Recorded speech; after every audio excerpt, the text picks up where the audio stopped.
ఇప్పుడు చూడండి, ఇల్లంతా మొక్కలమయం అయిపోతే ఎలా ఉంటుందో ఆంటీ గారు ఇల్లు అలా ఉంటుందండి. పెరటి తోట దగ్గరికి వచ్చేసాము. మీరు రండి చూద్దరు కానీ అన్ని మొక్కలు ఉన్నాయంటే లెక్కలేనన్ని మొక్కలన్నీ పెంచారు. చాలా అద్భుతంగా పెంచారండి.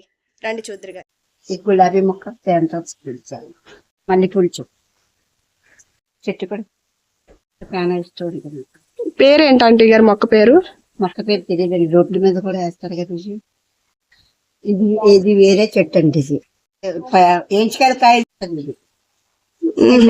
సోకే ఇది.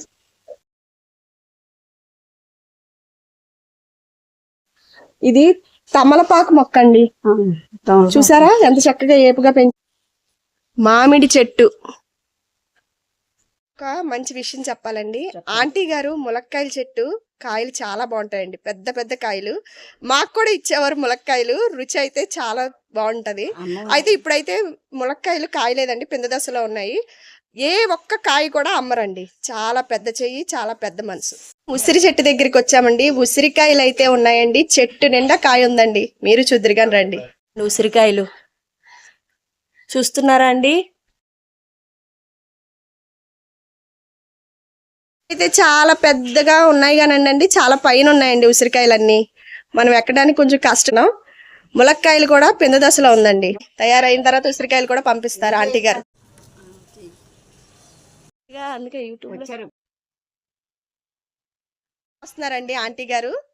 ఉసిరికాయలు ఎన్ని కోసారో మీకు చూపిస్తాను నేను తర్వాత. కోసాం మేము 4 కాయలే కోసాము. ఎక్కువ తింటే మళ్ళీ మా పిల్లోడితో ఇబ్బంది అండి, అందుకనే తర్వాత ఇస్తామండి. ఇదిగోండి ఉసిరికాయ. చాలా పుల్లగా ఉందండి కాయలు. గాడిపోయి తర్వాత ఇస్తానమ్మా లేచాక.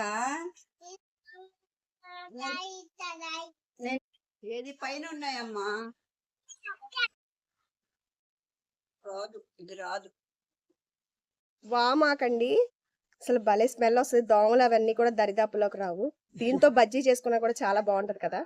నుంచి ఇప్పుడు మనం వెళ్ళిపోతున్నామండి. ఆంటీ గారు మనకి ఈసారి బిర్యానీ ఎలా చేస్తారో కూడా మనకి వంటకం చూపిస్తారు. నెక్స్ట్ వీడియోతో మళ్ళీ మీ ముందు ఉంటాను. Thank you for watching.